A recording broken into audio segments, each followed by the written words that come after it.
So this is an interesting question. I did let it slip in a previous video that I have published a novel nuclear reactor design of my own. And it's interesting. It's what would be called a hyperbreeder. And what that means is that if you start it with natural uranium, that it will actually breed to the point where it will become prompt critical. I'll put some links in the comments if any of you want to go back and look at the papers, but yeah, published a few papers on it. The idea being that you can do some niche type work with this. If you want to do a power reactor, I've got a student that's looking at it for other applications that are really interesting. But what happens is that you start off with using plate fuel. So the uranium is in the form of a metal that is a slab, it's a plate. And what that does is it gives what's called a big kick to your fast fission factor. What that means is that when a neutron is born in the fuel, it's more likely to interact with uranium-238, even though it's natural uranium, meaning that you have very little of the fissile uranium-235.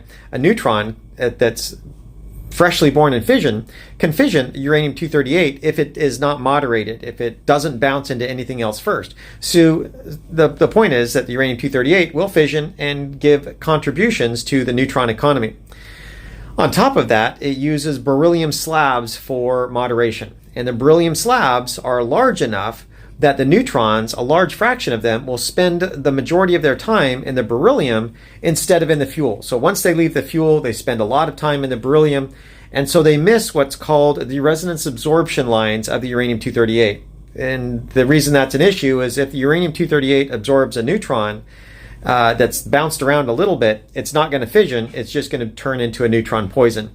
And so there's a better neutron economy when you use the beryllium slabs. And then you get water out with an optimal layer of water thickness in there that is then used as the coolant. So it's a slab configuration, a repeating pattern, so that it would go beryllium, uranium, water, uranium, beryllium, uranium, water, uranium, beryllium, and so forth and so on. So it's a slab configuration that allows you to have some really interesting physics, because with modern light water reactors, you would not be able to generate one that would create breeding anywhere like this. As far as I am aware, there is not a reactor in existence that can breed like this one. And so it just very quickly turns the plutonium from weapons grade to reactor grade, because it's just breeding so fast that it just would do that.